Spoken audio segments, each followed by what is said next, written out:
Haris, in the last general election recently, I noticed that what we are saying is if we can come together and put a lot of pressure to gain local support so that we can, opposition forever, the right yet can change the current regime, don't you think that's going to be a bit difficult, given the fact that the whole weight of the administrative and judiciary machinery is fully backed by UMNO one way or the other? We have seen very clear scenarios where when the votes were counted, I remember clearly seeing that the results were very favorable towards Pakatan. All of a sudden, there was a blackout. We are also quite aware that there were plane loads of AirAsia flights coming in and people wearing the One Malaysia t-shirts. We also know very openly that if you walk into a Barisan Marquee at that time, 500 ringgit, no problem. What I'm trying to say is, with all this going on, don't you think, or what's your opinion regarding the massive corruption, the vote buying, and the administrative machinery backing UMNO all the way? What chance has the Rakyat got, let's see, would be given a fair go? And how are we going to influence the machinery not to side on UMNO? That's a long question. Excellent question.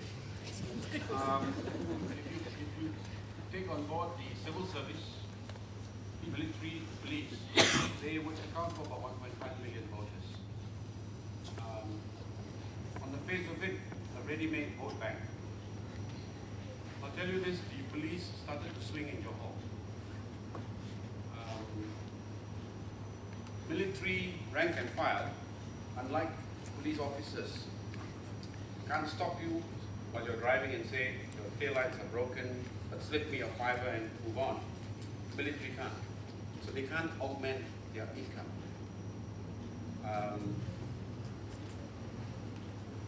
All three categories, civil servants, the lowest ranking, go to work today and bring food packs because they're feeling the pinch on the increasing cost of living. And they're beginning to ask questions. Now, it's vital, therefore, that they be given the key information to understand why their situation is what it is. We had an initiative to take the message to the military and the police. Again, I will say, too little, too late. We had efforts to get into the civil service. Too little, too late. You talked about the cheating. I can share with you that I was part of an Abu covert operation at the KLIA several nights before polling day. These were unscheduled chartered flights. Malindo, all right? They had several flights that came in empty. But Malindo flew in Nepali workers from Sabah. Now we intercepted them and we quizzed them. And they said they were working in oil palm plantations. They were told to board this plane and they didn't know where they were going.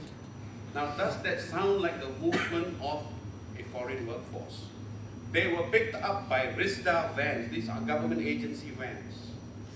We tailed them, and it was a cat and mouse game. They would stop and hope we would drive on. We stopped.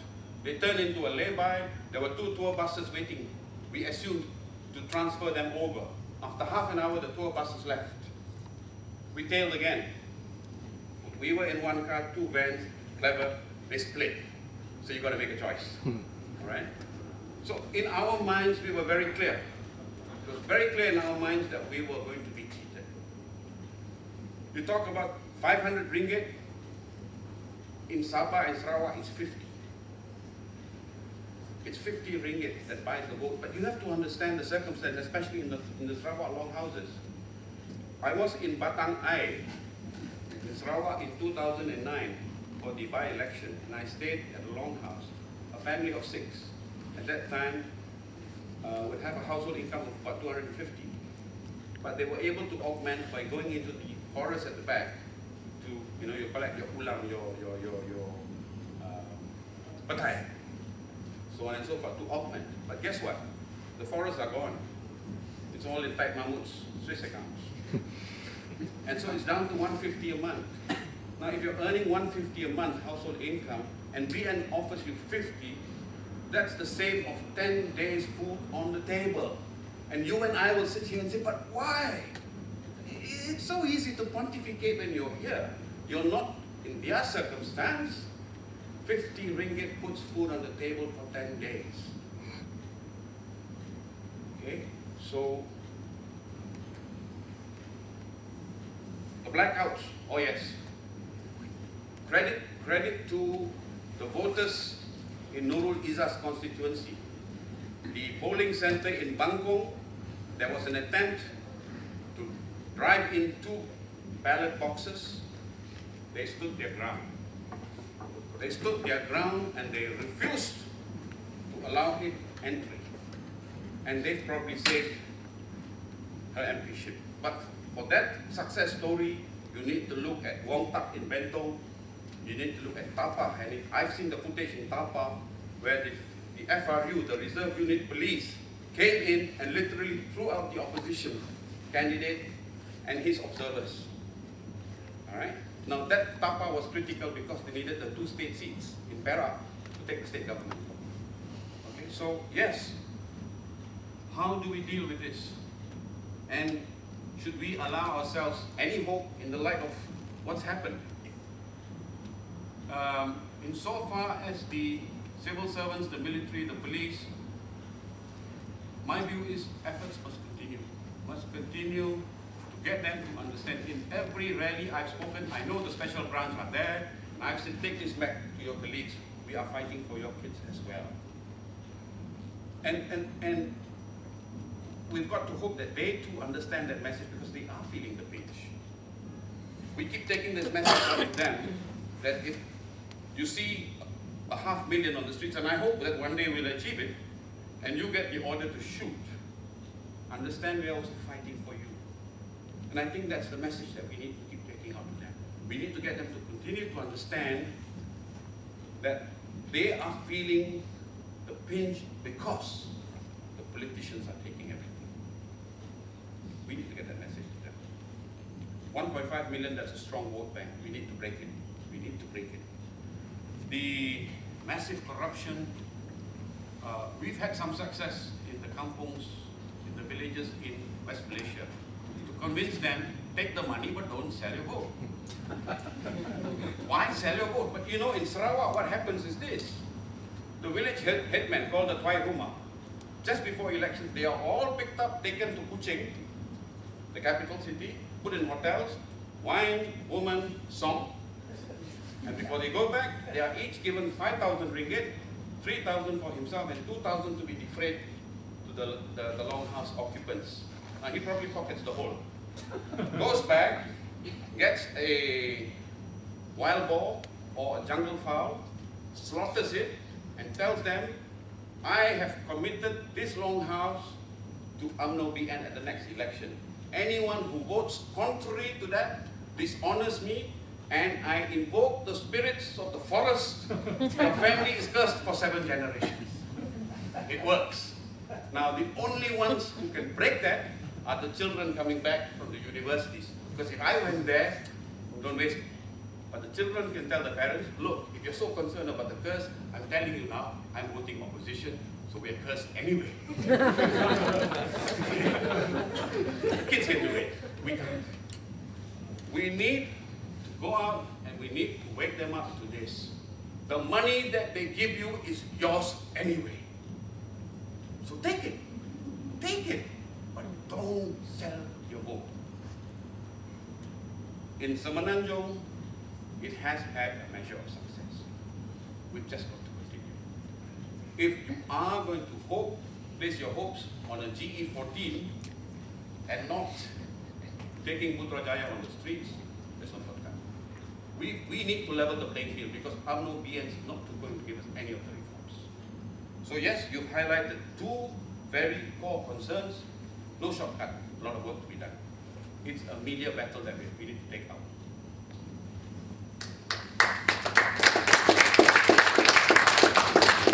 Can I just ask, early on you said that Malaysians are pacifists.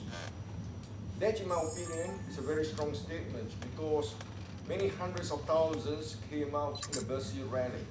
Suddenly, people are becoming more aware and they're craving for change.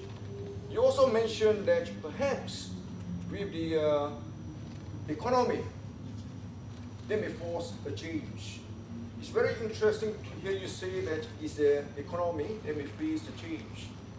And I think it's happening in other countries as well. When people go hungry, they will talk louder. Can I say that that's a statement of fact? And will it happen in Malaysia in GE14? I don't know how many of you were at the Bersih rallies. I was at all three. The first one we had, I think, about 60,000, predominantly made up of people who were mobilized by PAS. The second one, we had about 150,000.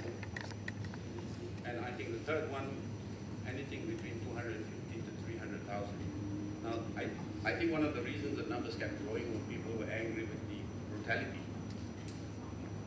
But the point I want to make is this. You had grandfathers taking grandchildren out like it was a muddy crowd or a picnic, a walk in the park. It was anything but. But that was the impression that so many had as they came out. So whilst we can take comfort in the growing numbers,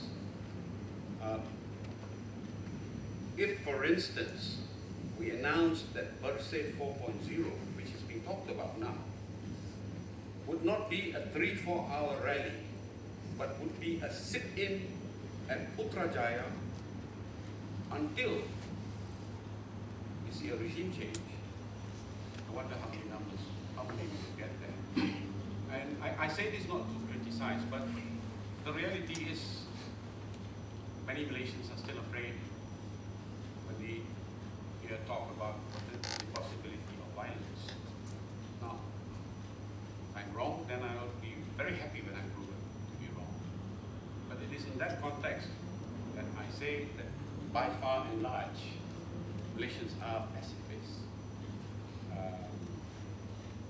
Having said that, I also said, don't push them too far. Don't push them too far, everyone's got a breaking point. Now, yes, you're right. We've seen this. We've seen this. The economy is failing and people get angry. That's precisely my point. If the economy bottoms out, I've gone down in the dramas, I've tried to explain in the rallies. Bankruptcy is a very ambiguous word, and it's hard to visualize how it's going to impact on your life personally if the national economy is down the toilet bowl. But for the pakcik, for the uncles and the aunties and the house managers, this if tomorrow you wake up and because we are unable to meet our foreign debt, we are bankrupt, your savings in the tabung haji, that's the what's the equivalent? The saving fund for those who want to go to Mecca to do the Hajj is wiped out. Now, that's a shock. Why? Go on, yes, go on. All right, now that's going to make people angry if that happens. We're having this problem now in Malaysia. Young girls come from the kampongs to Kuala Lumpur to be trained as nurses. But because they do not have a credible command of the English language, most hospitals prefer the nurses from the Philippines. So you're trained, your family spent a lot of money, and you're here now, and you can't get a job. So they end up in the massage parlors, the brothels, the pubs, and after 1 month of being groped, they send money home, saying they just got their pay back from Tawakal Hospital. And parents buy into this. Right? Now I've had to tell them, if your daughter's a little bit pretty, it's okay if the nation's bankrupt, because she can cross the causeway to Singapore and fly a trade there, or go to Japan, where they have this great fascination with dark-skinned women, or to Europe, or to the US, you know, and they'll sell themselves to feed you. Wake up. Now that gets them angry. So yes, if the economy goes down, and if the anger rises enough, then we might see enough on the streets. It's a phenomenon we've seen. Now, that is not necessarily the answer to the problems that the nation is facing, but it is a possibility we cannot discount. That is my point. That is a possibility we continue to monitor to see if all the factors that we see emerging are pointing to that. I'll be very candid with you. This state-sponsored polarization that we've been observing over the last couple of months. Our concern is this. Are they laying the groundwork? Should the economy bottom out to say the Chinese have taken everything? Say the Chinese have taken everything. Let Utusan take that message into the heartlands and see a repeat of what happened in Indonesia, the pogroms. We're concerned. We're concerned. Rail? Imagine? I don't know, but we're watching. There's a 1.5 million people, and you know, they take the message through to them in regards to the change. I mean, what I'm trying to link was, you also mentioned, Harry, that if the have-nots get very angry, these people, yes, they can be under threat. Right? So that message, is that message one message you give to the people, and how you do it, how they do it, how I can help the other ones. Okay. I think maybe I put that across rather poorly. If they have nots, the numbers increase, their anger is towards the haves, middle class, the middle class. Now the 1.5 million cut across that spectrum. The civil service, the military, the police, cuts across that spectrum. You've got the top brass, and then you've got the rank and file. Now the rank and file are the ones who feel rich. As I said, civil servants going to work now, not able to afford food stalls out there. They have to pack the tuck box and walk up off to work. So it's to them that we need the rank and file. It's to them that we need to get this message to. This notion of the disenfranchised will come and change your way of life. I say that at every forum where I have a middle class audience. And my contention is, I don't care what motivates you to respond, altruistic or to maintain the status of your own lifestyle, whichever. But it's about time you stood up and did something. And again, I will share this since you brought this up. Because I work on the ground, I can tell you that for many of those poor who have come in for the birthday rallies, to them it has been heartening to see middle class stand side by side with them. All right? So yes, we've got to get this clear. The 1.5 million, it cuts across the spectrum. You've got rich, middle class, and the poor. It's the poor that we need to target that message. Was the message to the middle class: if they don't do anything, they are going to be under threat. Oh yeah, but you see now, see this again. I work with limited resources. Middle class, more often than not, have access to the internet. So it's an easy medium to get the message to them, and it costs you next to nothing. Because of the scarcity of resources, the money, the legwork, we've got to save for the heartlands, for those areas that have a low internet penetration. Middle class, internet.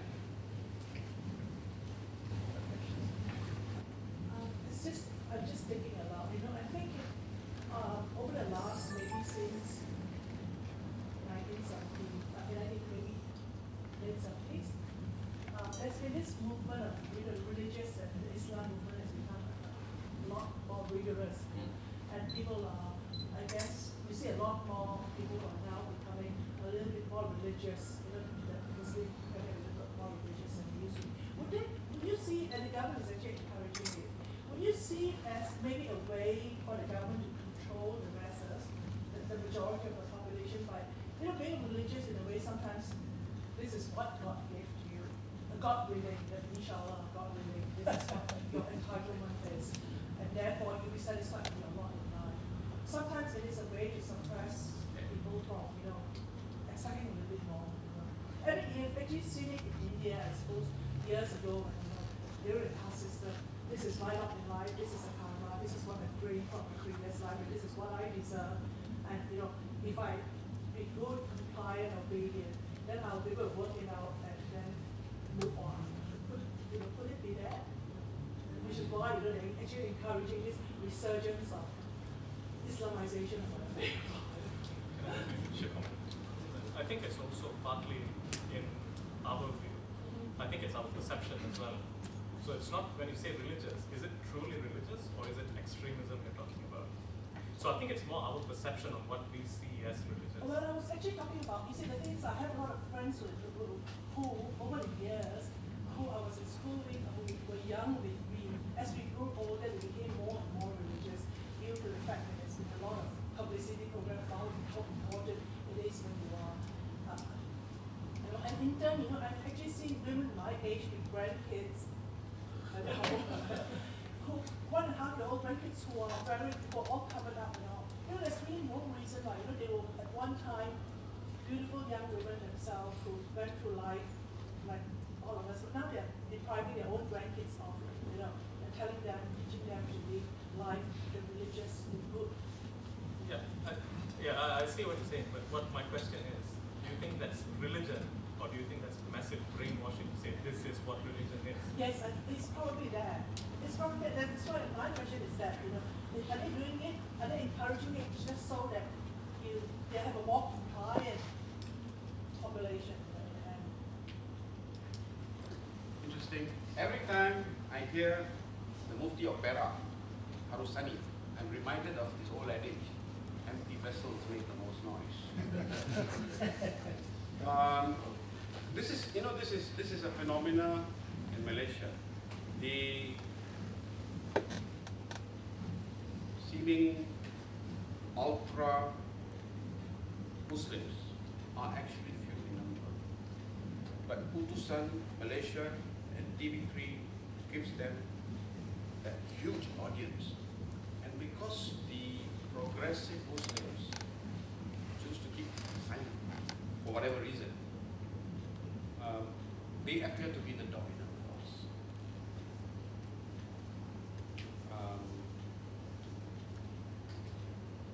At times it serves UMNO's interests to have the bogeyman of the ultra-Muslim running around, because people then start to think and say, "Ayah, I have to make sure PAS does not come to power." It works. Right? Everybody says, "Oh my God, if just this handful can do this damage, can you imagine if they were in power?" So sometimes it serves UMNO's interest to have that. Sometimes it serves UMNO's interest to be out there touching courting couples in the Lake Gardens, because they are then seen as the custodians and the guardians of Islam in Malaysia. So any which way you look at it, it serves their interest from time to time to have these guys pop up like a jack in the box, make some noise, and then disappear. I mean, have you ever heard any of the ulama pass an edict on corruption in the country? No. Zero. Zilch. Nothing. It's almost as if Islam is totally disinterested with clean, good governance. I think it is all a lot of stage management, eyewash, have these little units in place, put them into play when the need arises. The average Muslim I had this very interesting experience at this wine bar in the Concord Hotel called Havana. And I was there after a court case, and the waitress came to me, young Malay girl, super short black mini skirt, and says, last order. I said, you closing? She said, yes. I looked around and no other customers. I said, okay. There were but 3 or 4 of them, same short mini skirt, and one gentleman. I said, can I speak to all of you for a while? This one of us, they just come. So they came. 3 girls, 1 guy. I said, is this an Islamic state? Yeah, lah. Yes. All Malays, huh? Short mini skirt, serving wine. Is this an Islamic? Yes, yes, of course, Islamic state. I said, okay. Is it okay for you to be in that mini skirt?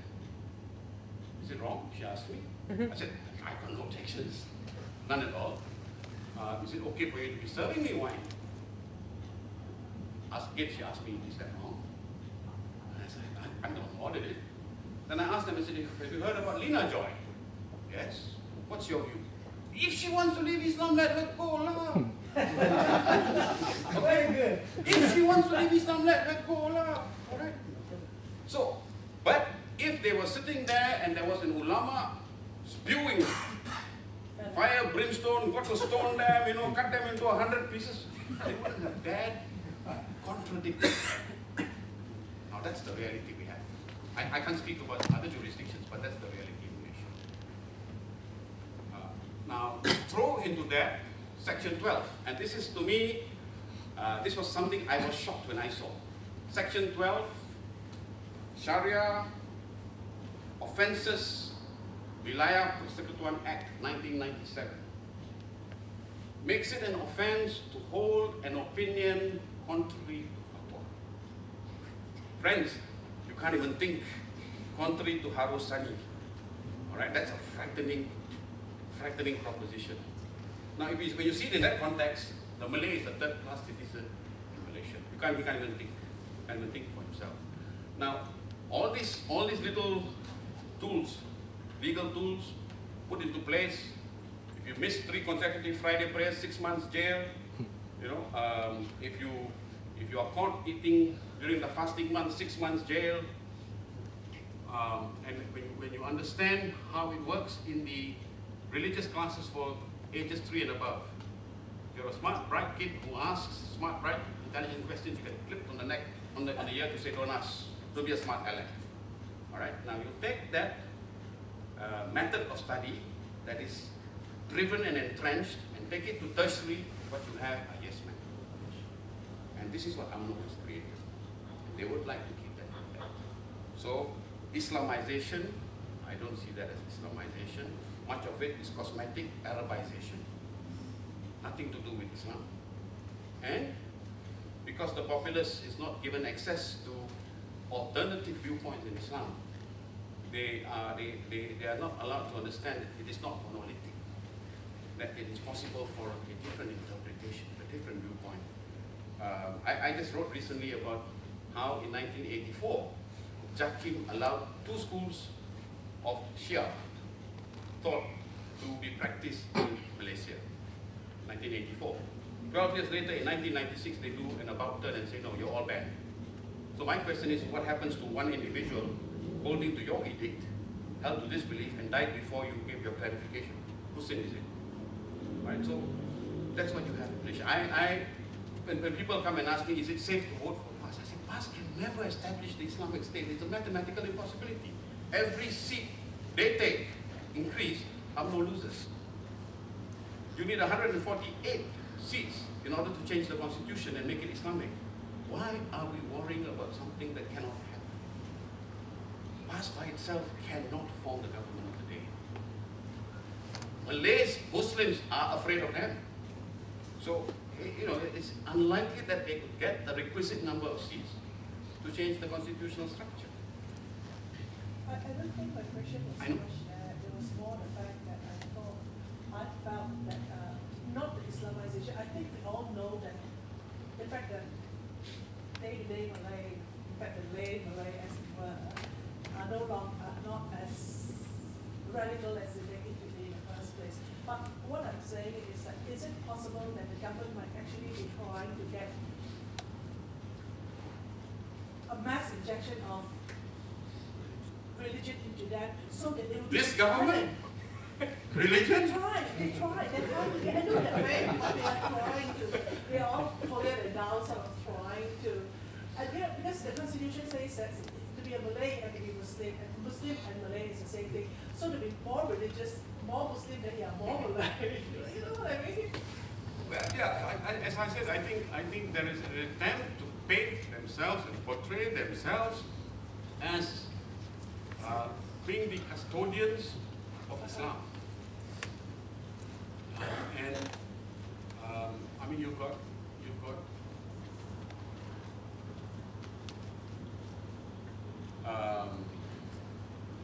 as I said, the laws in place. You've got the enforcement officers in place. But what are they enforcing? What are they enforcing? Sorry? Control. They're building control. Oh, that Black and Decker power tool has always been there. It has always been there. You know, when you tell a Muslim that you cannot have an opinion contrary to fatwa, what more control are we talking about?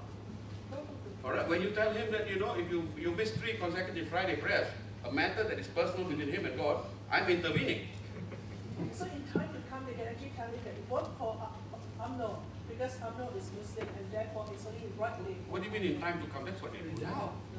No, but in time, you see, the thing is, people are still, some of them are still a little reluctant, and there will come a time when they are so strictly entrenched. The Malay Muslim in the urban doesn't buy into that anymore. It still sells, and it sells well in the rural. It sells well in the heartland, and it will continue to sell. That is the battle that we need to take. Yes, they present and project themselves as an Islamic state, an Islamic government, all right? With a prime minister whose hands are somehow tainted with the blood of Al-Tatuyah. All right? And Islam wants nothing to do with that. You know, a judiciary that has just sprung Ling Leong Sik free. Oh yeah, he's been acquitted. He's been acquitted. So, this is your Islamic state, this is your Islamic government, this is your Islamization. Sure, we have the trappings. You have the mosques being built, you have the madrasas being financed, but the substance of Islam is not there, and the majority will not know any the wiser because they are not allowed to know what Islam is. And you keep the masses in ignorance, save that which you will have them know, and you control them. So yes, of course, from time to time, since the 70s and since the 80s, Dato Sri Anwar was a key element in that Islamization process. He may have forgotten, I haven't.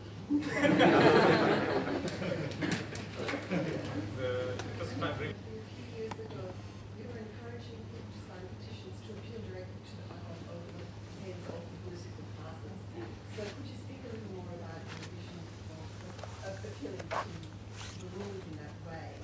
And I suppose related to that, if the 40% of the possibility of working out to 150 of the Constitution is quite strong, and that will accept, would it not? Yes. So have those two things still identity. Okay.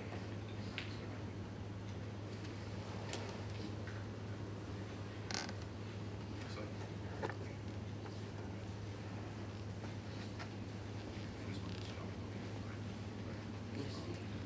I've just been told I'm too long-winded. You're not the first. Petitions, I had several. I launched several petitions, I think two to His Majesty.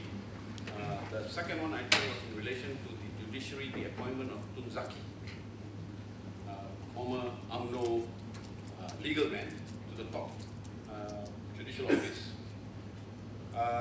He got about 25,000 signatures, I think, and that was good, considering we required people to disclose their name and IC. Relations generally will be running away from something like that, but we got 25,000. I've not done any since because I've given up appealing to my king. Because that appeal has again and again fallen on deaf ears. So he has a constitutional role to play. He has not, in my view, respectfully fulfilled that role. I will not raise false hopes amongst the population.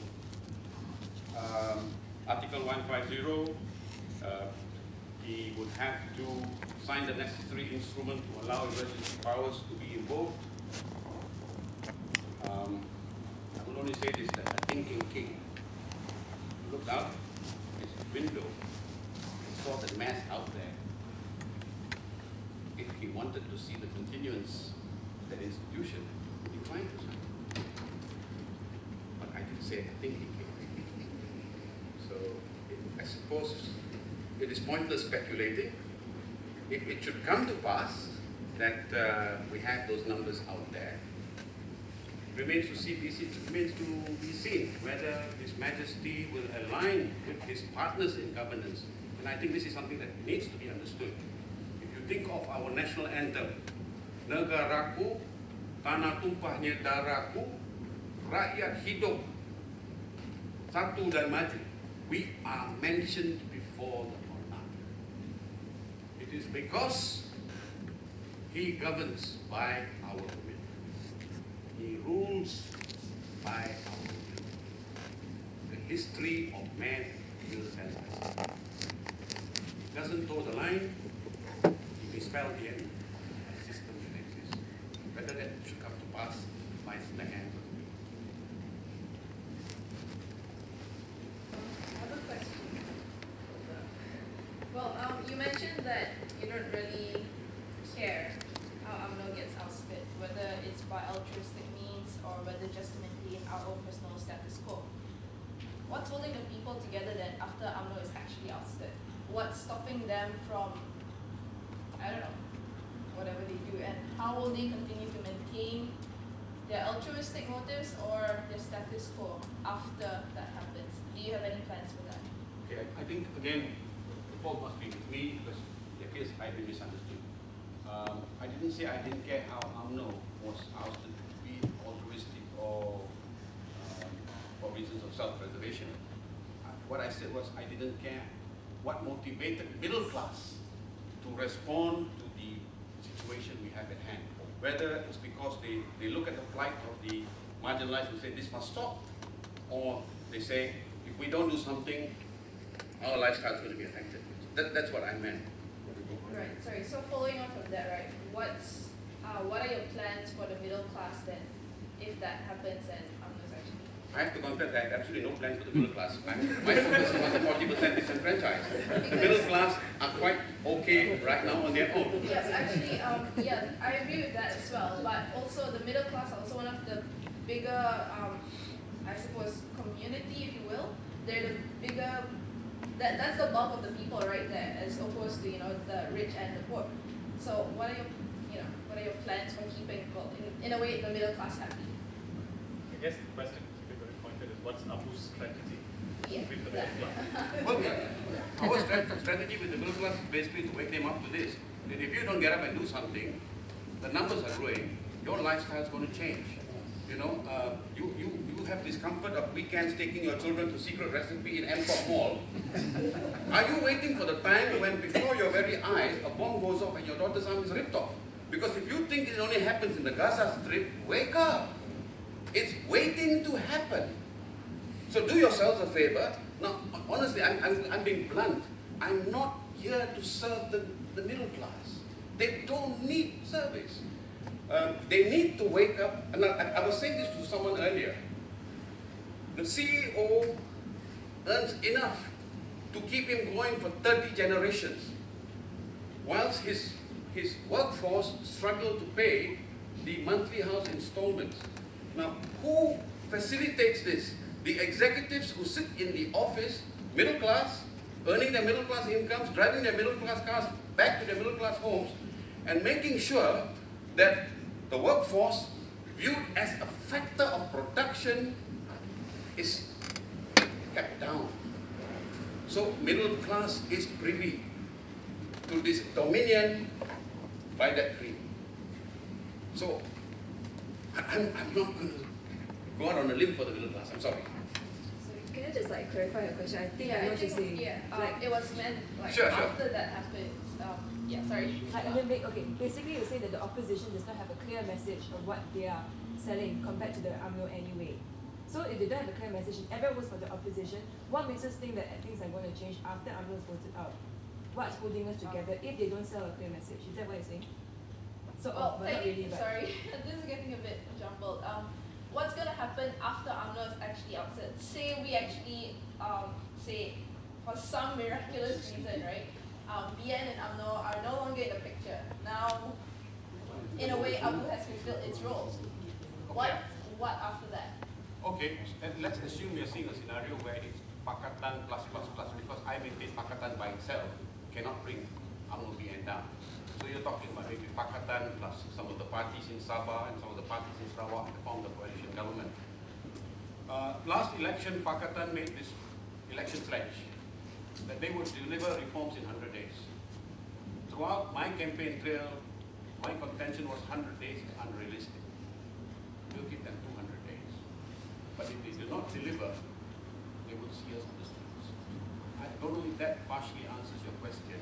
Sorry, that actually brings up another, I'm sorry if I'm taking a bit longer, but that's a little bit, I find it a little bit more contradictory, because you mentioned that you kind of lost faith in politicians in that sense. And so I would imagine ABU to have a strategy, like he said, a strategy to continue after UMNO has actually been ousted. Well, on their own, perhaps, or maybe with we do have a strategy. NGOs or... We do have a strategy, but I've said this again and again. We're not going to put our strategy up in your lights for UMNO and BN to, have the full flush of what we're planning. But I think in essence it's this.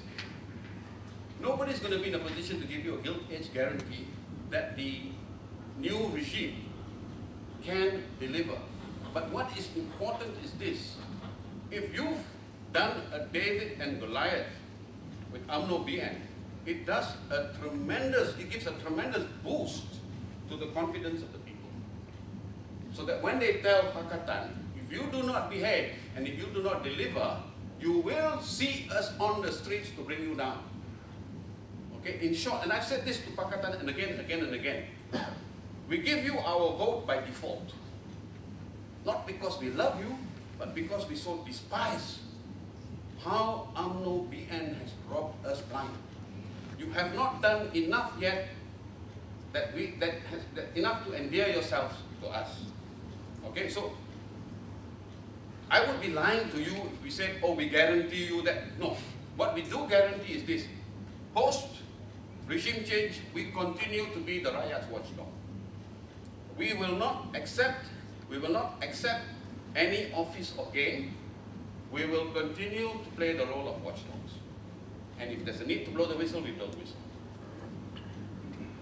Ms. Danish, I got two questions for you.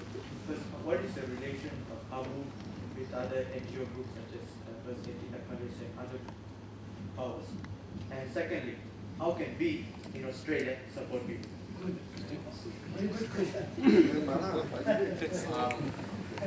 ABU works very well with Kitab Nation. We have a good I have a good working relationship with my ex-colleagues. I was on the steering committee. And in the same way, we continue to work with any NGO that shares the same aspiration.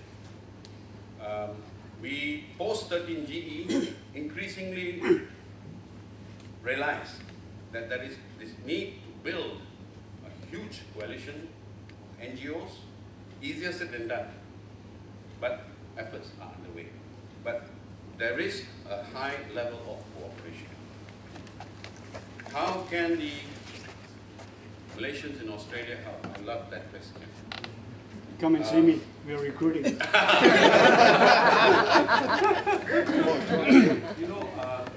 underestimate your power. Don't underestimate your power. I take again the example of the state-sponsored polarization. Now, if you say, for instance, global Mercy, with 81 cities in the network, could wake up to this, that UMNO BN is not going to give us the reforms. They're not going to give us the electoral reforms. But guess what? We've got this network in place. Can we not watchdog what happens in Malaysia from outside? Now, take, for instance, Mahathir's statements sometimes, which, whilst I'm dead set against the death penalty, I would sometimes think making an exception with this man. No, really, it's evil sometimes the things that he says. But when he starts to play on race, when he starts to play on religion, and if there is this concern that they are building us up to another contrived May 13, 81 cities of Malaysians could take memorandums to the High Commission, Malaysian High Commission, and get the media to accompany you. Take that same memorandum to your member of parliament and say, why is this government keeping silent in the face of this potential atrocity? And you spotlight this internationally. It will help us. Okay, PCA, Prevention of Crime Act, they've amended it to bring in the powers under the ISA through the back door. Okay? And I hear whispers, you activists are going to be the first. Why? It's easier to deal with the activists first rather than the political leaders. Don't sit still. Okay? They took away the ISA and now they brought it back. It's a draconian legislation. Okay, I was appalled that Barack Obama was contemplating coming to Malaysia and anointing Najib's administration. A 47% popular vote, and you form the government, and US is supposed to be the bastion of democracy, and you're there. We should have been up in arms. We have not heard from the 81 cities saying, why is Malaysia governed by a regime that does not have the majority of the popular vote? And my concern is Percy is dwelling too much on the electoral reforms. Wake up to this. I'm not talking about this. So you can play the role of the watchdog out there.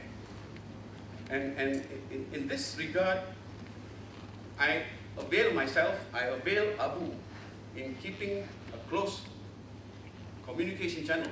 So you know what's going on, you know what are the concerns on the ground, and we can share with you where we think you can help us. Now, that's one. Number two, and I will shamelessly tell you this, a media war is expensive. It is expensive. If we are to take a sustained message to the people on a daily basis, it's going to cost. The last round, Abu was able to raise about 1 million. I think slightly more than 1 million. And my colleagues in Abu say the reason we have over 500,000 left is because Haris is a tight-fisted kid. Yeah, well, it's public money, but we've had the accounts audited and we've shared the details with you all. We need funding. We need funding. How we get that across may be something that needs to be worked out. For the last round, running into GE, I dedicated my personal account, and it's an account that was only used for Abu funds. We were amazed that they never froze the account. We were really amazed. We thought it would happen any time. But guess what? Bank officers also are very sympathetic. Okay? So I'll just mention these two things offhand. One, be the watchdogs from outside. Blow the whistle when things need to be alerted, and help us with funding. Right. We have followed your pronouncements and your statements from abroad. Many of us here have, and very inspired by the course of action that you have taken. It's a great personal sacrifice. This is an introduction. But my question is that, it's based on the assumption that regardless of the problems with trying to win an election in Malaysia, regardless of the obstacles and almost impossibility of overthrowing the government through the electoral process, that we should still engage in that process, because it's important for us to be involved, and that's how we also become politicized and how we learn about how government works. But the real question is that in the midst of all this debate last year and this year, there was a constant question about what does partisan mean? My view of partisan was that we should choose that we can support Pakatan now and oppose them tomorrow. Or we can choose to even one day support UMNO into the future. You never know in your life. But that doesn't make us partisan. Partisan is only when we are fixed or completely aligned with a political party. If you're not aligned with a political party, we have a choice of supporting any party given the conditions that these parties support electoral reform. So if Pakatan would support electoral reform, then we can support them. Is that a question? Well, is that how you interpret partisan? Well, I'll be very honest. This are you partisan, non-partisan, back and forth, became so tiresome. Yeah. I said, look, I don't care how you label me. I always candidly said I'm pro-rakyat. Now, if that is partisan, then I will say I am partisan, inclined to the people. And if that is partisanship, so I'm partisan. All right? Non-partisan, I can't fit. Is it possible to be non-partisan about anything? Newspapers, you are one over the other. And I think after a while, it bordered on the paranoia. I found this really quite insane. I mean, when the need arose, I whacked Azmin Ali publicly for his stance in or suggestion that the seat in Semenyih required a Malay candidate. Hadn't we had enough of 40 years of race-based politics that now the deputy president of PKR should be taking us in? We whacked him. Now, we do that because we are pro-rakyat, pro-people, right? Is SAPM non-partisan? We are pro-people. We are pro the people. We are pro-change.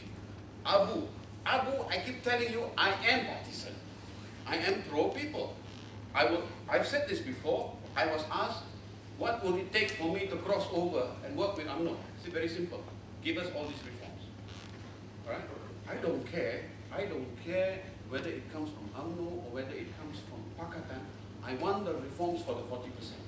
And if you can give us this and not just talk about it, I mean, literally give it to us and we begin to see its implementation, I'll cross over and work with you. I don't care.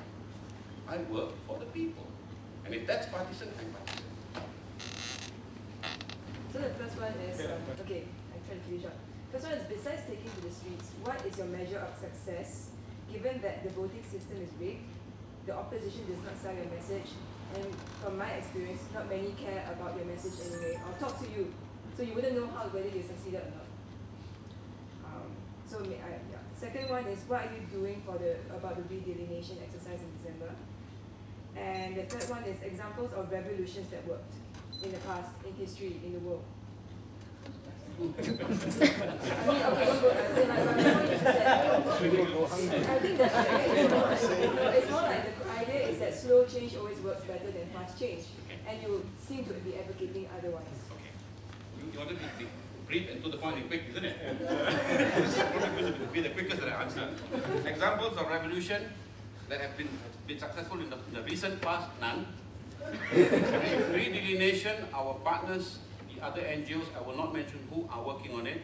We specialize now. As to what is the measure of success, I was going to say none, but I will say this. We launched our Abu volunteer program around about December, and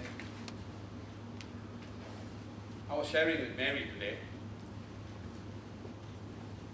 We were we were overwhelmed with the numbers of young people who responded. Okay, and one common thread I saw in each of them was anger.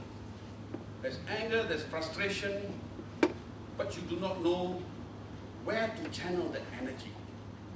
Okay? Now, we had a training and induction program. And to me, it was humbling. It was humbling to see these young come out of that training exercise, pick up Abu literature and say, I am going to deliver this.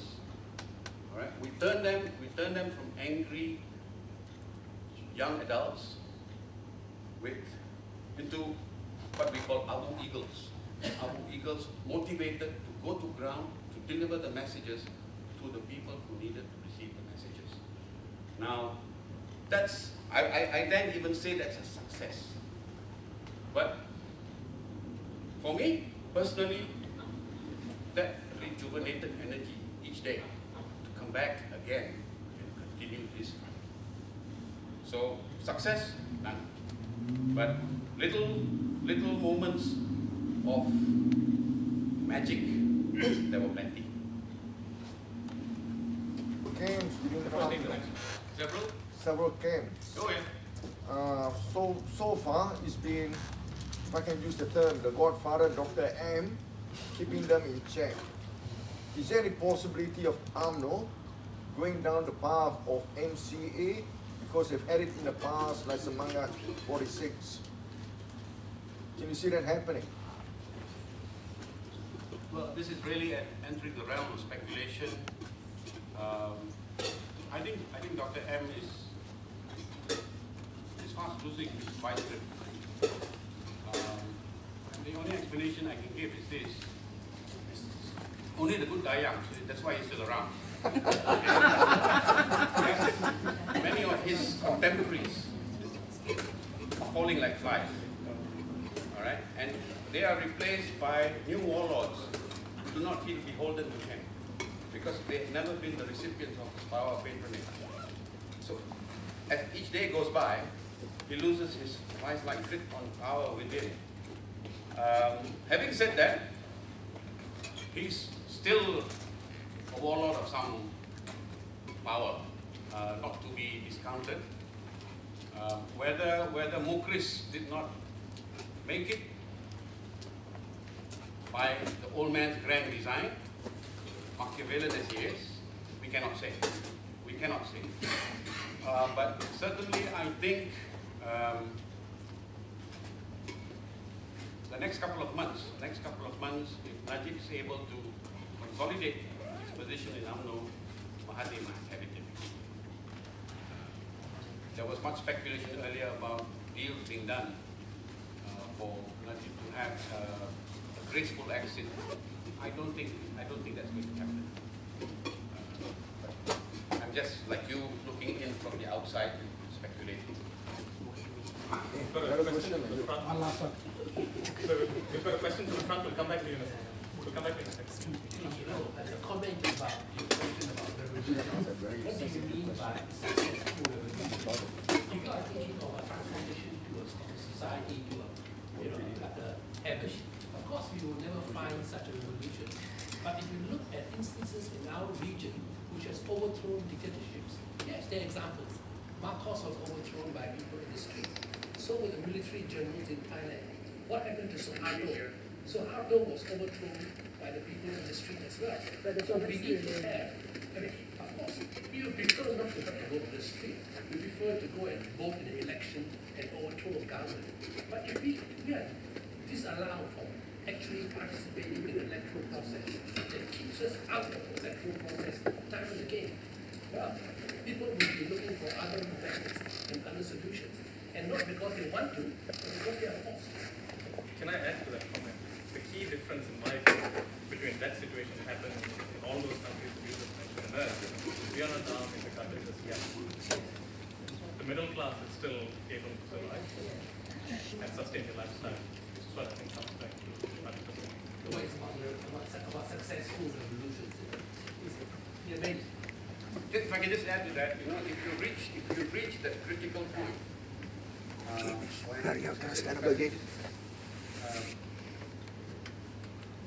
won't be pushed anymore. You're not thinking of success rates. Those are not the factors that predominate or preoccupy the mind. And if success was the only thing that would motivate me, I would have migrated to Australia a long time ago. All right. So sometimes that cannot be the only motivating force. It's you see a wrong that needs to be right, and you just got to keep it. I think when I meant success, I actually didn't mean a successful revolution. I just meant that you want to transform mindsets of the Malaysians. My question is, how are you going to assess the efficiency of your campaign? Okay. And reassess your strategies? I like the question because I want to make this distinction. I was with SAPM at its inception. I took a leave of absence to go to MCLM and then into APM. Understand that SAPM's effort is a long haul. You want to change mindsets. 40 years of race-based politics and trends cannot be changed in one generation. But we also sense that if we had this short spurt of energy and if we could take Putrajaya, the first port of call had to be a complete overhaul of the education syllabus and the education system. That's your starting point. It's a long haul. So the long haul is the business of SAPM. I'm just a Gurkha now, working with others to try to bring down the giant. It's to facilitate that long haul process. In the light of the recent development with the religious persecution issue, how do you see the role of ABU? Would ABU actually take an active role together with some other NGOs like Amiga or other organizations to rebut or to protest against the move by UMNO to continue to tighten the screws on Christians by disallowing them to use the word Allah? And I think this could be just, I could be wrong. So I'd like to share this opinion, whether you could share with the audience. Is this the beginning of how UMNO is going to control beyond the rural Malays into the other racial groups in the country? It is a very scary proposition what they're doing. And it has been said in the mainstream media last week that some of the other factions within UMNO has said to the Christians or the Chinese, the nones, migrate. What's ABU going to do about it? I think you should let us know because we are very concerned about this move by UMNO. I think it's a very dangerous. They are setting a very dangerous precedent. Now, UMNO's only successful with that because they have Putusan and the TV stations. So, once we know the mischief that UMNO's up to, you've got to see where the real damage is done. And that's by the mainstream media. Okay, so now ABU's role is to take that media war into the heartland, even on this issue, because this is an issue that UMNO will use to control the Malay psyche, the Muslim psyche. So yes, we need to tackle this issue, but it is through the media war that we need to take it to the heartlands.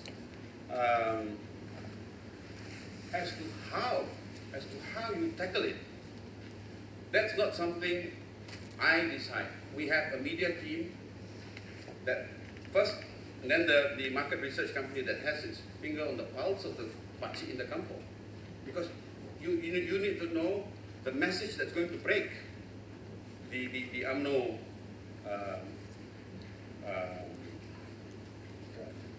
that's right, the trust of that message. It's pointless to just do a knee-jerk, go in and hope for the best. No. All right. So yes, but it is with a view to neutralizing the intent, and that intent is this: to get the Malays alarmed, the Muslims alarmed that Islam is under siege. Now we need to dismantle that. All right, and you need the Malays to understand what's being done. Okay. So yes.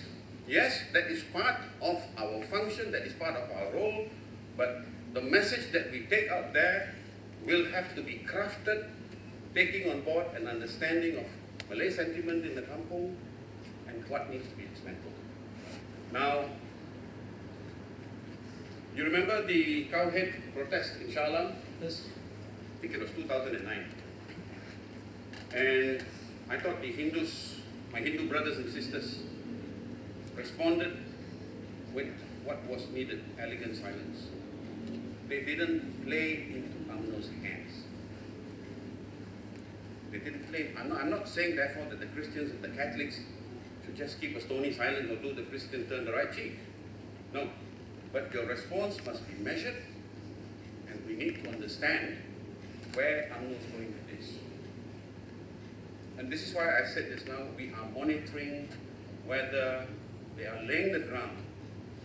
Should the economy bottom out, blame the Chinese as they, like the proverbial rats abandoning a sinking ship, get the hell out of Malaysia. We don't know. We don't know. I think my personal view, I saw Bishop Paul Tan's response, and he's a wonderful man. I think the responses up to now have been excellent. But what we need to see are the progressive Muslim scholars speak up and give us the ammunition, yes, because we will take the media message into the heartlands. Haris speaking up and giving his 2 cents on that is not going to cut anything with anyone in the heartland, all right?